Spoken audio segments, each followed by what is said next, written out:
The NFL draft is finally here. After waiting all year long for some of you NFL fans whose team has been in the absolute dumpster since October, the day has finally come, and the first round of the NFL draft is tonight.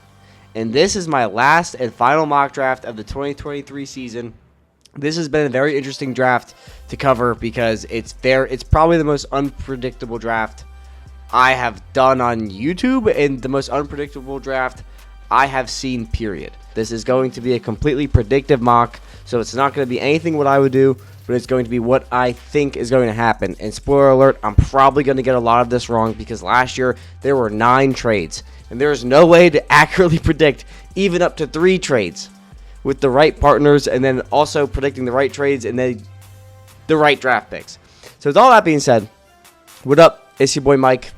You're watching the Pylon Cam. Thanks for tuning in. And let's go ahead and get into this mock draft. There will be trades. I'm not saying I'm not going to do trades, but I'm going to give my best shot. With the first pick, I think it's going to be Bryce Young. I don't care how hard Reddit is trying to defeat the NFL draft, just like they did hedge fund managers with GameStop. Will Levis will not be going first overall. I really, really do not believe that. I think there's a good chance he could go second overall, but I also think that's a little bit far-fetched, to be honest. At pick 2, we have the Texans, and there is tons of rumors about the Texans going not only a defensive player, but Tyree Wilson over Will Anderson. The Arizona Cardinals are also reportedly in on Tyree Wilson. I think with this pick, there is a lot of room to trade back to 4 because I do think that the Arizona Cardinals will trade their pick. And if the Colts are really, really in on Levis, which is what they've made it seem like, even though I still think they would prefer Anthony Richardson with Shane Steichen there, it would make a lot of sense for the Texans to slide back to 4, get more draft capital. You're going to get Will Anderson or Tyree Wilson. I don't see why that would be a bad option, but we are going to stay here and pick. And we are going to take... I'm buying into it, man. We're going to take Tyree Wilson. I don't think it's the right move. I think Will Anderson is the right pick.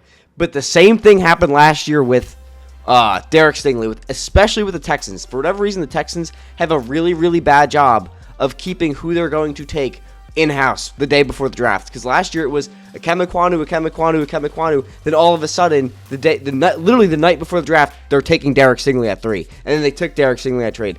All of a sudden, they're taking Tyree Wilson at 2. I think they're going to stick and pick Tyree Wilson at 2. I don't think it's the right thing to do, but I do think that there is a trend with the Texans, because it's the same general manager. It's a different head coach, but it's the same general manager of doing this.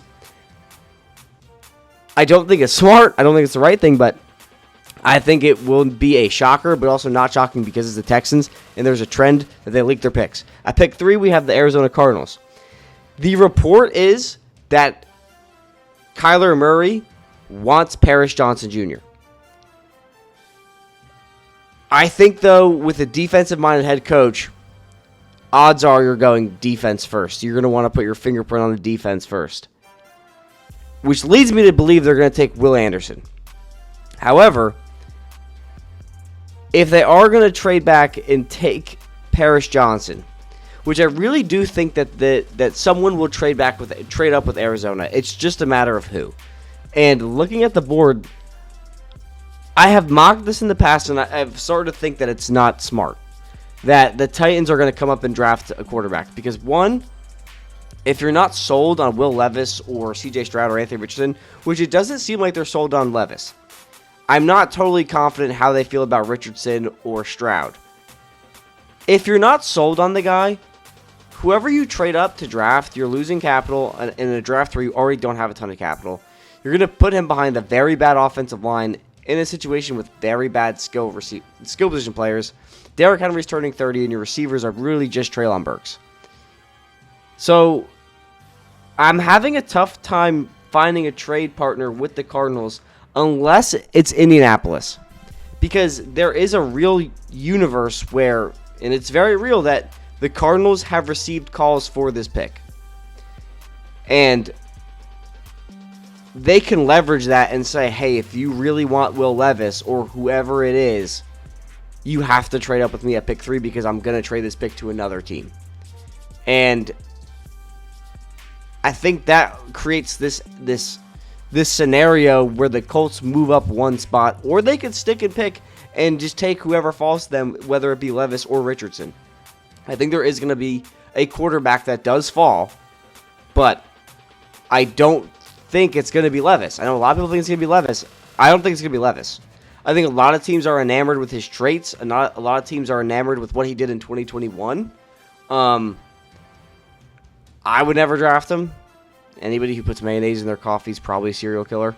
But I think that the tricky thing with this pick is, like, who's going to trade up? Who's trading up to pick 3? Because, like, in the mock we did earlier this week, the Vikings could trade up, but I kind of did that for fun. Like, it's real. It could happen. Is it likely? Probably not. The Commanders are going to ride it out with Sam Howell and hopefully lose out so they can get Caleb Williams or Drake May. Atlanta's going to ride it out with Desmond Ridder. Hopefully they build a very good roster, still lose games, and get Drake May or Caleb Williams. I don't think they will. I think they're going to win enough games where they're going to get neither, or they're just going to trade up next year. But, like, of the quarterback-needy teams,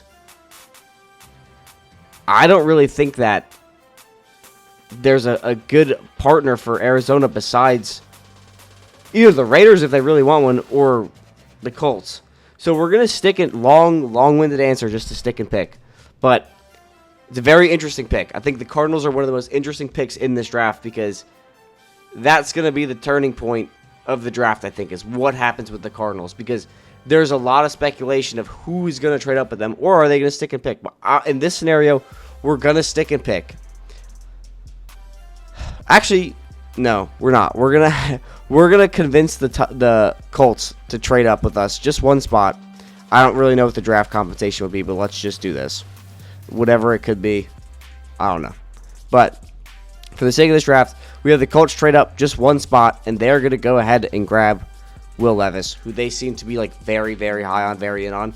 And then the Arizona Cardinals at pick 4, we are gonna take Will Anderson. I think they want someone who's going to be a good locker room guy and set the tone for their defensive line.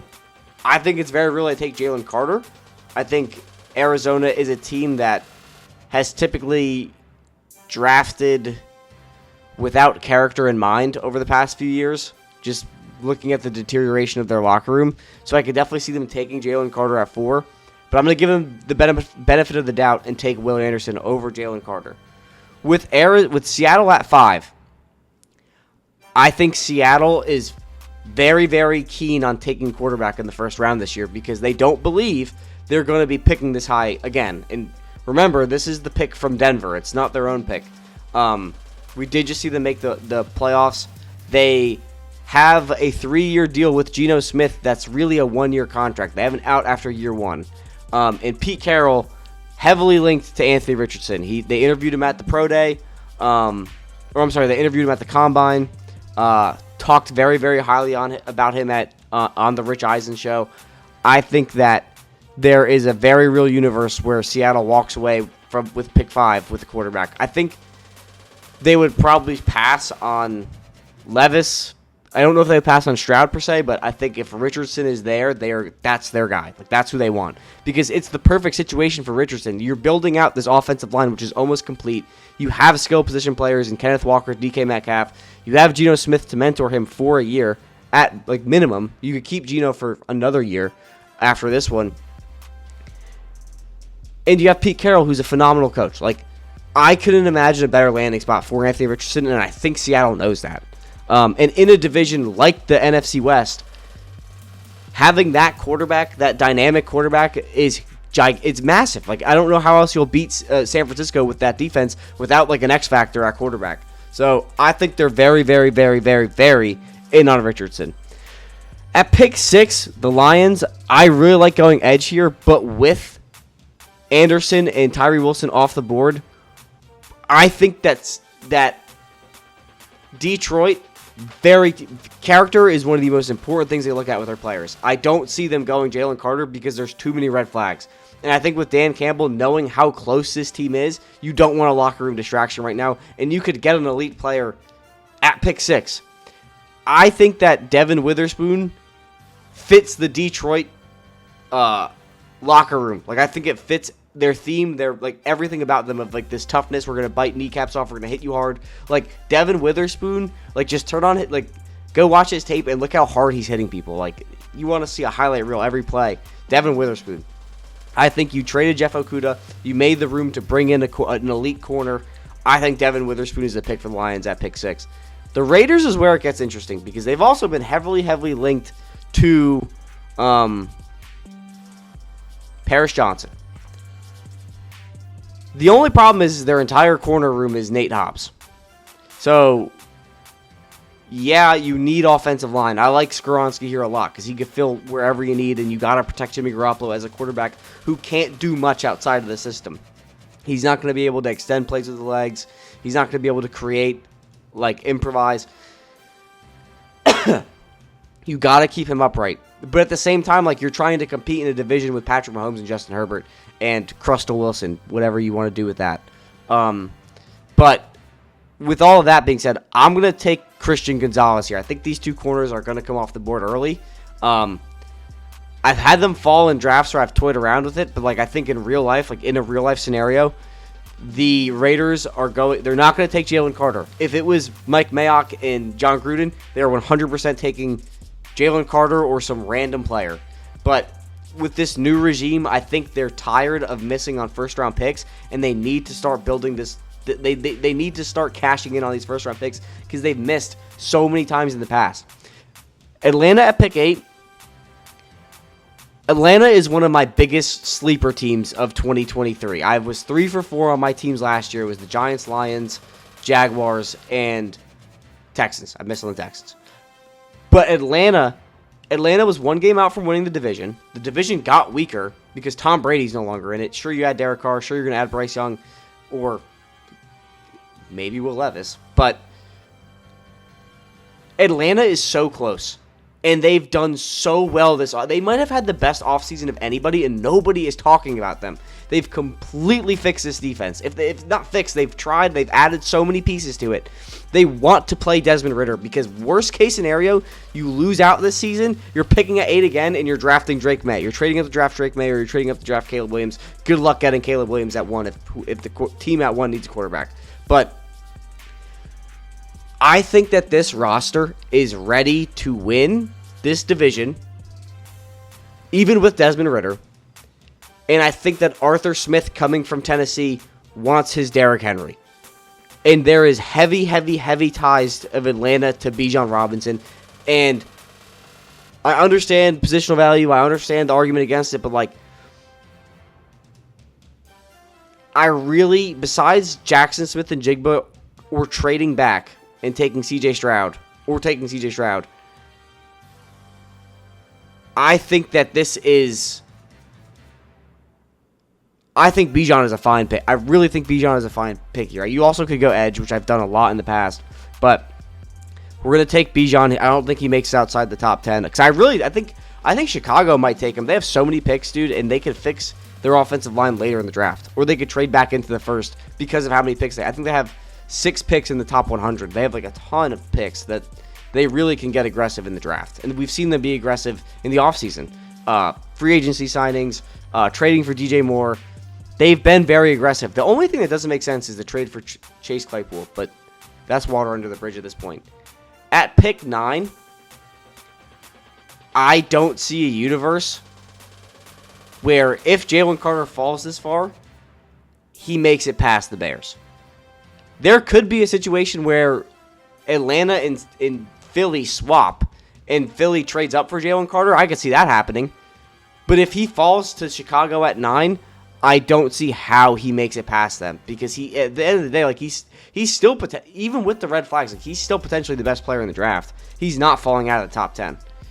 And then at pick 10 is the Eagles. The Eagles will probably look to trade back, and I do think the Texans do need a quarterback. Maybe Washington, maybe even the Jets move up here. But I think the Texans really do need a quarterback. And getting their guy in Tyree Wilson at pick 2, I think that I think someone's going to make a move for Stroud. But my thing is, like, with the Texans, like, if you're not going to take him at 2, why would you trade up for him at 10? Because, like, there was the whole S2 incident, which the guy who does the S2 tests came on to Rich Eisen show and basically said there was one player, we can't name names, but he retook the test and scored much higher.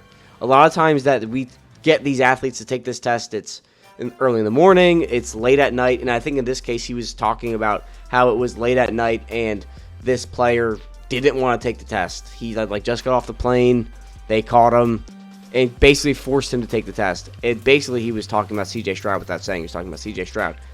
I think if you watch the Georgia game, it's really hard to hold the S2 against him because you see so much dynamicism. I don't even think that's a word. But you see so many dynamic traits that you didn't see about C.J. Stroud that silenced a lot of haters, myself included, after that Georgia game. I think that Stroud is the quarterback that falls because his interview post the S2 incident, I think today or yesterday, was horrible.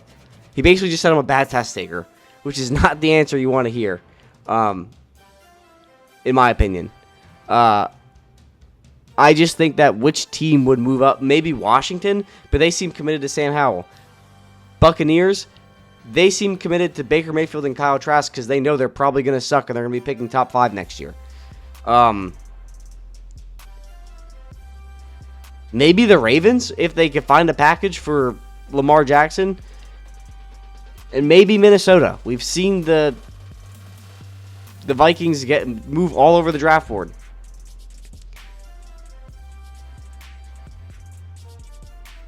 This is tough because I think that Philly wants to trade out here, and I don't think nobody would move up for Stroud. I think someone would keep Stroud, or someone would definitely move up for Stroud.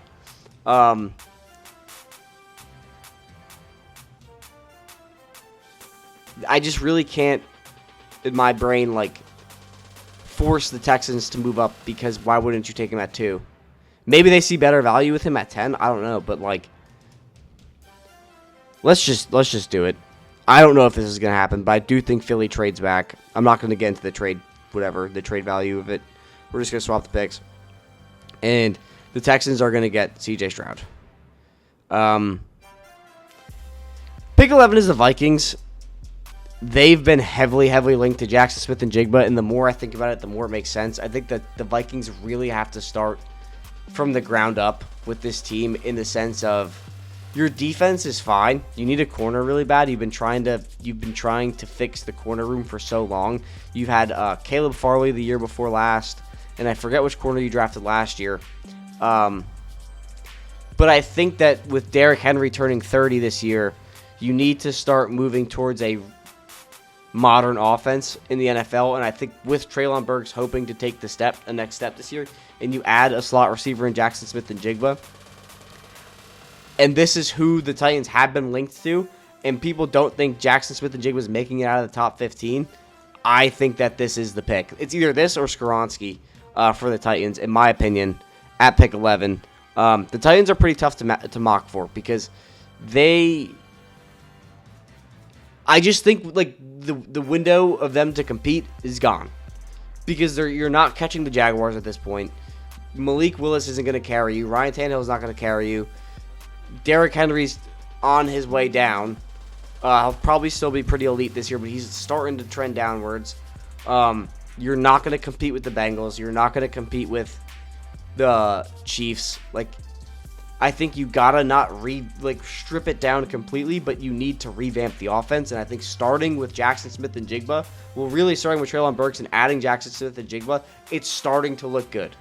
And if something happens to Derrick Henry, or you say, hey, we're gonna trade Derrick Henry either draft night or maybe early in the year next year, you're setting yourself up to draft a top quarterback prospect next year, which I don't think is the worst idea. I'm not for tanking or anything like that, but I also understand it's a business and people's jobs are on the line. And you got to figure out ways to fix these things.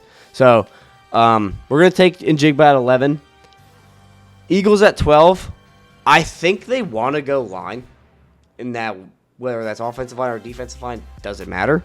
But the name that I hear them, the pick that makes the most sense to me is I know the Eagles historically have gone trenches, but I think taking Brian Branch to be the cornerstone of your safety room makes the most sense. You're trading back. You already got the value from the trade back. Take Brian Branch to be your nickel corner or play. Like, you lost CJ Gardner-Johnson and you signed one corner, and everybody else you have on 1-year deals. Oh, sorry, one safety, and everybody else you have on 1-year deals. Brian Branch is the cornerstone for your safety room, and I really think he's going to go higher than people expect. I've seen him fall to 25. I don't think it's happening. I think that the Eagles would there's the chance they just take Paris Johnson or Peter Skoronski or whoever, but I think that it could be anybody. With this pick, the Packers at 13, we're going to trade back. I think that there will be a team that's going to be aggressive with all the tackles still being on the board somehow. I think that the team that I think should be aggressive for a tackle and will be aggressive for a tackle if the board falls this way is the New York Jets. I mocked them trading up last mock. I think they'll do it again, as in real life. I think they'll trade with the Packers again. Why not? You just traded Aaron Rodgers to them. Just swap the picks and you get back to where you were. I mean, but if the tackles fall this way and the name that's linked to the Packers is Michael Mayer, which is why I'm doing this. If the Packers want Michael Mayer, they can afford to trade back 2 spots, get more capital from the Jets. And because, I mean, you already have the Jets second, and I thought you got their next year second, I think. Oh, no. It was a 1, a 4, and a 6. So maybe you get their third this year or something. I don't know. But the Jets should be aggressive. You went all in with Aaron Rodgers. Like, you got to win now. They go all in, and they trade up for Paris Johnson. I know he's tackle 1 on a lot of people's boards.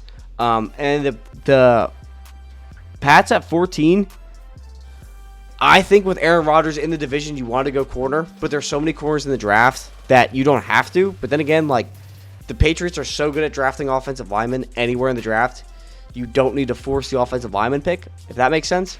So I think it's a toss-up with Skoronski still on the board somehow.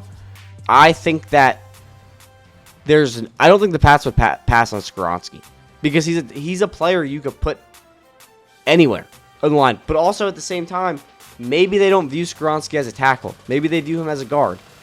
And in that case, I'm going to go with the person they've brought in for meetings recently. They've interviewed him a ton of times, Broderick Jones. The Patriots need a tackle. They like Broderick Jones. They like to run the ball. They're a very run-heavy scheme, especially with flanking on his name. The old Texans head coach as their new offensive coordinator. Totally blanking on his name. I think they're going to want to run the rock with Ramondre, and I think Broderick Jones has the highest ceiling of any tackle in the class. I really do. At pick 15, we have the Packers. And with the Packers being linked to Michael Mayer, I think you've traded back. Again, like the Eagles, you got the value. Now let's make a move let's draft the player we want, and that's Michael Mayer. Michael Mayer is more I know a lot of people like Dalton Kincaid, but like the best tight ends in the league, George Kittle, Travis Kelce, Mark Andrews, all are elite blockers.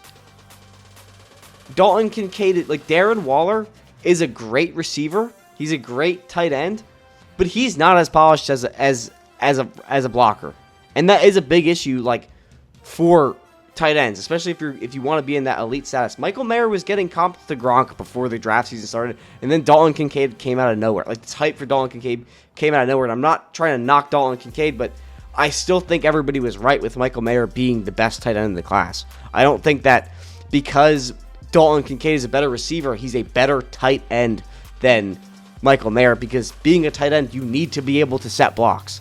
And Dalton Kincaid, yeah, he's from Utah. He probably can block. He's not the blocker Michael Mayer is. And, like, let's talk about this, too, for a second. Like, Notre Dame's entire offense was focused on Michael Mayer, and everybody knew that. And they still couldn't stop him. It's kind of the same thing with Sam Laporta, but not as extreme. So, I get the Dalton Kincaid hype, but I do not get him becoming tight end 1 over Michael Mayer. Washington at pick 16, I think they want to go corner, and with Ron Rivera being very against taking corner and there needs to be help on the offensive line, I think Peter Skoronski makes the most sense because you could plug him in at tackle or you could plug him in at guard. And I think that this is a being that you're going to have Sam Howell or your rookie quarterback next year under center, you want the best offensive line possible to get the fairest evaluation. You already have the skill position players, Brian Robinson, Terry, Dotson, Curtis Samuel. Like, your offense is set. You just need the quarterback. And if you think Sam Howell's the guy, protect him. And see if he is the guy. And if he's not, then you're setting your next quarterback up for a better situation. It makes all the sense in the world for the Washington to take a guard or a tackle, in this case, Peter Skoronski. Steelers at pick 17. Truthfully, if I could go back and change some of these picks, I wouldn't change a lot, but I think the Steelers are going to be very aggressive moving up. There is a scenario where they try to move up with Atlanta. I don't think Atlanta wants to move back that far. Maybe the Raiders will trade back. That's a team I'd keep an eye on, but I don't know if they want to trade within the conference. Because the Raiders can use the draft capital. They've missed so many times. Like, in your team is not. The weird thing is like your team's not that far off.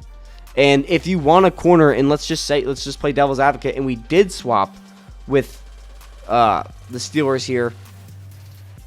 Joey Porter's still on the board. Deonte Banks is still on the board. So, like, I don't think that. And here's the other thing, too. Like, if the Steelers are looking to trade up to, let's just say, top 10, you're not trading up for Joey Porter. You're trading up for Paris Johnson or a tackle, which tells me they want a tackle. They are going into this first round and coming out with a tackle. So with all of that being said, I'm going to go with Darnell Wright. You're not going to find a better right tackle in the draft, I don't think. Darnell Wright was very good at Tennessee, and Tennessee ran a pretty pass-happy offense. So I think that with where they want to go, where the Steelers are trying to get with Kenny Pickett, it makes sense to take a tackle round one. I get the bloodlines to Joey Porter, but I think this makes the most sense. And then at pick 18, the Lions. The Lions, I think the player that makes the most sense for the Lions, being that they went with a corner at pick 6 with Devin Witherspoon. I think the ideal fit to pair with Aiden Hutchinson when it comes to intensity, when it comes to character, when it comes to leadership, it's Nolan Smith. And I know that Nolan Smith might not be the best player on the board. I understand wanting Kalijah Kancey. I've mocked Kalijah Kancey to the Lions a lot at 18. I've mocked Myles Murphy to the Lions at 18, which is another solid pick. I think the most Lions pick is Nolan Smith. Nolan Smith is going to probably be a little more of a rotational guy year one, and he's a little bit on the lighter side, but he was so productive at Georgia against SEC. Like how many SEC tackles have gone in the top 10, in the top 15 over the past years? Nolan Smith has been insanely productive. The red flag is the pec tear, and he's a little bit undersized. He's pretty light. I think he's only 240, but he's the most athletic edge in the combine. That's not a hot take. He tested out the best of all the edge rushers in the combine. So he is the most athletic, and he brings the Dan Campbell mentality to the Lions. I think I would not be shocked if the Lions went Nolan Smith at pick 18. Here's where we're going to have another trade. And I really am buying into Hendon Hooker is a top 20 pick. Because I've always been under the impression that if Hendon Hooker had played the entire season, he's probably in the top 10 conversation. I understand the age thing, but like we're seeing older quarterbacks come out. Will Levis is a little bit older. Kenny Pickett was a little bit older. Stetson Bennett's like 35.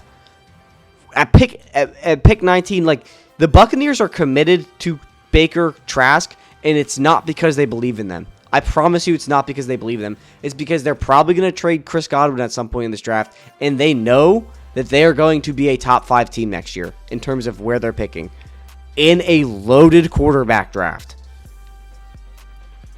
This is a trade back, and I don't know who they're trading back with.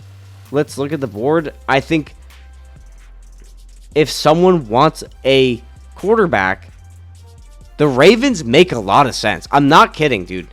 They're trying to run an air raid offense. Tennessee did run an air raid offense, although it was very gimmicky. Lamar is probably not playing on this franchise tag. And apparently they offered him more money than... They offered him more guaranteed money than Jalen Hurts, and he turned it down. So, I don't know what figure on the Ravens is going to satisfy him. I think he's either going to sit out or he's going to sign the tag, and he's not going to be a Raven anymore. I don't think the Saints would move up for Hooker because of, they just signed Derek Carr. I think a sneaky team, a very sneaky team, I don't think it's going to happen, but it would shock me, but not shock me, or maybe not, is the Cowboys. How many times are we going to run it back with Dak? You got rid of Kellen Moore, which I think was the wrong move. I think Kellen Moore was not the problem, and I think he's going to do wonders for Justin Herbert. You kept Dak, who's been the same Dak under 2 different head coaches now, under various different offensive coordinators. How many times are we going to see Dak? But with that being said, they do want to move back. And I think that a team that has been linked to Will Levis, and I think would also be linked to Hendon Hooker, is the Minnesota Vikings. I think that the Vikings are going to move up for a quarterback. I don't think Arizona is going to want to move back to 23. So why not move up just a few spots and make sure you get Hendon Hooker? Because the difference between the Vikings and these other teams taking Hendon Hooker is the Vikings are in a spot where they are going to win games no matter what. Kirk Cousins is not going to ever have them as a top 5 pick. You know what I mean? So trading up and taking your shot on Hooker, it makes sense. Because you have this guy who's more athletic than Kirk Cousins, but kind of plays similar to Kirk Cousins. He plays within the system, he distributes the ball, and he knows how to get the ball to his playmakers. He struggles to go off script, but he has the athletic upside that Kirk doesn't. And I think they're ready to move off of Kirk. I think they'll give Kirk one more year. Hooker will sit, and that'll be that. Now, they could have traded up for a receiver we haven't had a single receiver go off the board, but I think we're going to see a cluster of receivers go off the board pretty soon. At pick 20, I think the Seattle, which could have gone D-line at pick 5, wherever they're picking, 5, could have gone Jalen Carter, but you're going to get another good interior defensive lineman, and that's Kalijah Kancey. So now you have your quarterback of the future, and you still got to address a very big position of need in defensive line. I think that they're going to address line with pick 20 if they don't at pick 5. And I think if Richardson is there at pick 5, they are going to take Richardson. I can't stress that enough. But if they don't, let's say they go Carter at pick 5, then this pick probably is offensive line, and they probably take Osiris Torrance. That's just my opinion. Pick 21 is the Chargers, and I think a team that's been rumored to be reportedly wants to be very aggressive is the New York Giants. The thing with the Giants is, though, there hasn't been any reports on them being in on Deontay Banks having a stroke, or they're mixed on Joey Porter. They're in on Addison, and they're in on Zay Flowers. I think they're out on Quentin Johnston. Would the Chargers trade back here is the question. Because they also probably want a receiver as well. I think knowing that the Giants could potentially come up for a receiver, they wouldn't trade with the Giants. Because you can't just say, "Trust me, dude, I'm coming up for a corner." That would never work. But I think if the Chargers are picking at 21 and he is still on the board, they're going to take Zay Flowers. I think they're trying to get another high-end slot receiver that has outside potential. I think Zay Flowers is going to play a good mix of inside-outside in the NFL. I think he'll play more of an inside-outside role than Jordan Addison will. I think Jordan Addison is more of a 70-30 slot outside receiver, where Zay Flowers could be 60-40 or 55-45. You know what I'm trying to say. But I think it's going to be very interesting with what they do, because I think the Ravens are another team that are probably exploring quarterback options. I think they're in on Hendon Hooker, potentially. I think that, and it's not because I think Hendon Hooker is better than Lamar Jackson. It's just, let's talk about real life. We don't know what Lamar Jackson's going to be doing in 2024. We don't. We don't even know if he's doing it in 2023. He hasn't signed the franchise tag yet. So, but anyways, I think that the Ravens are committed to Lamar Jackson, though. That's the other thing, is I don't think it's Lamar is out. I don't think the Ravens are out on Lamar. It's Lamar is out on the Ravens. And I think in order to appease Lamar, they're going to take a wide receiver. You have Rashad Bateman, who's going to play on the outside, and you have Odell Beckham, who's probably going to play in the slot this year. He's only on a 1 year, though. It begs the question of, do you want to take Jordan Addison? Because Jordan Addison, like I mentioned, is probably going to play at the slot. I think his Pitt tape is way more impressive than his USC tape, because Lincoln Riley ran a very impressive scheme at USC, which moved Addison around a lot, and I think that schemed him open a lot more. Where at Pitt, we saw a lot more of his God-given ability, particularly with contested catches. But also, on the other hand, do they just say F it and take Deonte Banks? There's the ties to Maryland. They need to replace Marlon Humphrey. What are they going to do? You know, so, this is a tough pick for me, because it could go so many different ways. I think the Ravens pick, though, truthfully, is Quentin Johnston. I don't think it's the right pick, but the Ravens have struggled at finding receiver talent. And I'm not trying to slam Rashad Bateman, but look at who they've brought in to be a receiver outside of Odell Beckham over the past few years. Look at who they've drafted the past few years. Everybody thought Rashad Bateman, myself included, was going to be this slam dunk pick, and he hasn't stayed healthy. Quentin Johnston, I think the issue with Quentin Johnston is people are putting him on their draft board where they think he can be, not with what he is, not with what we see on tape. We see the flashes on tape, but if you're talking about a pure X receiver and you want a pure X receiver, I would much rather take Cedric Tillman over Quentin Johnston, because we see it with Cedric Tillman. Cedric Tillman has dropped over 100 yards on Georgia and Alabama multiple years. So he did it with Hendon Hooker, who in 2021 was god-awful, wouldn't be a 4th-round pick, versus 2022 Hendon Hooker, who struggled that game. And their backup, who I think is pretty solid, came in. I forgot, I'm blanking on his name. And Cedric Tillman dismantled, Georgia. He went for over 100 and a touchdown. I'm telling you, Cedric Tillman is the best X receiver in this class. It's not Quentin Johnston. I don't care what anybody says. It's not. Now, Quentin Johnston, to be fair, was very much so held back by Max Duggan. But there's a lot of Chase Claypool in Quentin Johnston's game, which is a big red flag to me. But anyway, that's enough about that pick. Pick 23 is the Buccaneers. They're back on the board. I think the Buccaneers are going to start building from the ground up. They really need to address the O-line. You've traded back. I think that this is where we see Osiris Torrance come off the board. I think that you've traded back. You've gotten your value. You need to rebuild your offensive line, and you need to get ready to have a rookie quarterback in there as soon as next year. I think Osiris Torrance is the best guard in the class. I think that it makes a ton of sense. I like Steve Avila. I think he's going to be in the first round.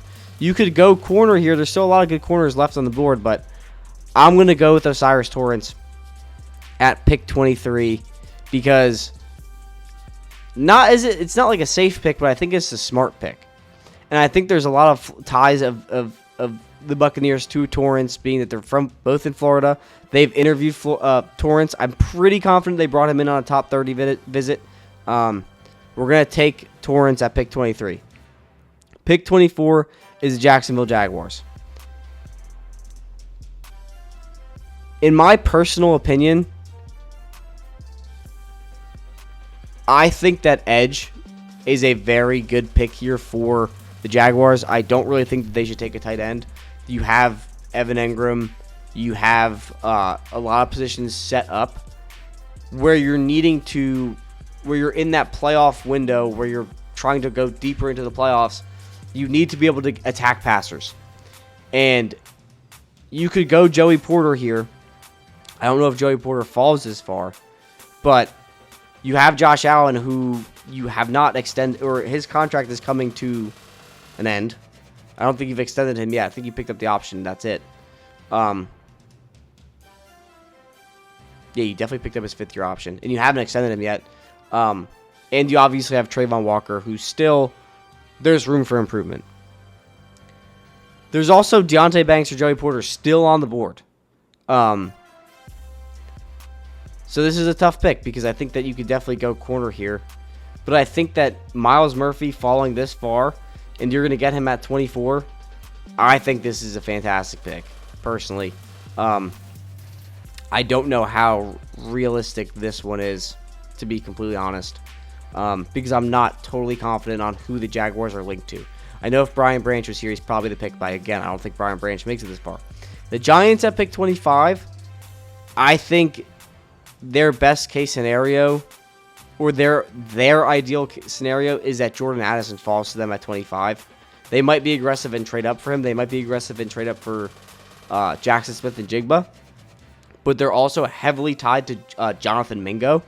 So maybe they feel comfortable passing on a receiver in round 1. And they could take a center, which they desperately need. They could take a corner, which they desperately need. I really do think, though, if the Giants, last mock we had them trade up to pick 11. Excuse me.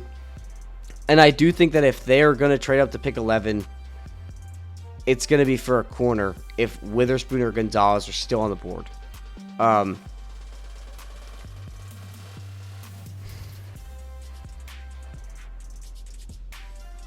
It's just a tough pick because I think that this could go so many different ways with these 3 still being here. I'm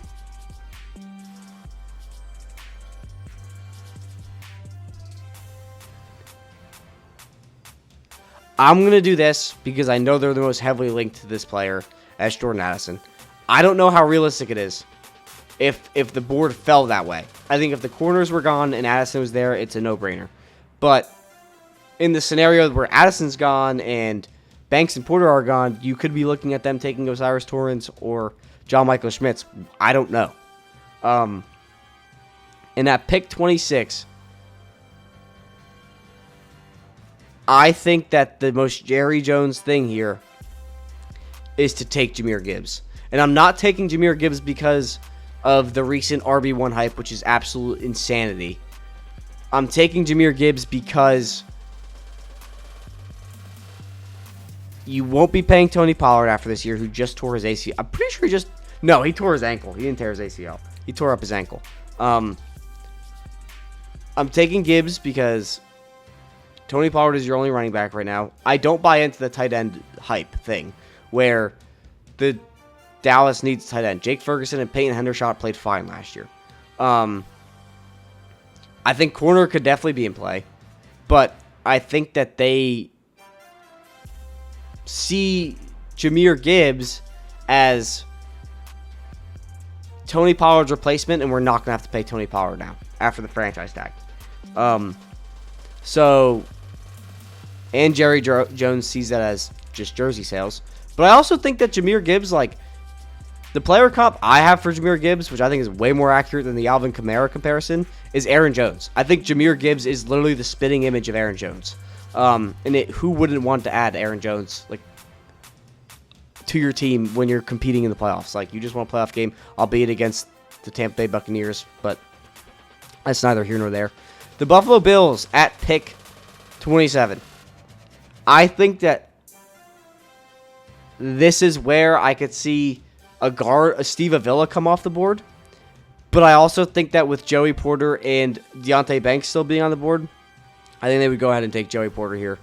And the Bengals I think they would want to go corner potentially, but I think they're so heavily linked to Dalton Kincaid that's their pick, I think that would be I think it's a solid pick. I mean, you could pick up a running back later. You still have Joe Mixon, who might play. And yeah, I think it's a solid pick. I think it's a very solid pick. Then at pick 29, this is where I think Steve Avila sneaks into the first round. It's either here or with the Bills. I think he's going to be drafted in the first. I think Steve Avila will be drafted in the first round. I think he's going to sneak into a lot of people, but I think it makes a lot of sense. He's probably, a lot of people consider him one of the safest picks in the entire draft because you know you're getting a solid guard. So I think that if he doesn't come off the board at 29, he'd probably come off to the Eagles at 30. And then at pick 30, we have the Eagles, who went with Brian Branch with their first pick.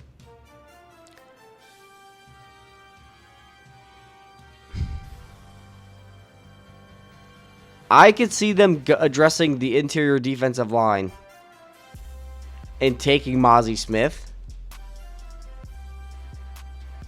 But I also don't think there's a scenario where Brian Brazee falls out of the first round. And I think that this is where, if they couldn't get Jalen Carter and they still want to address the D-line, this is where he's going to come off the board. And then at pick 31, we have the Kansas City Chiefs. And I think it would be a hard time for them to pass on Deonte Banks. But they did just trade Orlando Brown. And they don't have a tackle at the moment. So I think they would go Anton Harrison. I don't know if Deonte Banks falls out of the first round, to be honest. But in this scenario, he did. It was predictive. It's not what I would have done. Maybe a corner comes off at pick 23 for the Bucs if they trade back. But again, very hard to predict the draft. I did my best. I tried to follow all the rumors and reports. So let me know what you think in the comments. Let me know where you think I failed. Let me know where you think I made good picks, what were good takes, blah, blah, blah, blah, blah. But anyway, if you made it this far, please like, comment, subscribe, do all that cool YouTube stuff. And good luck at the draft. I hope your team does well, and I'll catch you in the next one. Peace.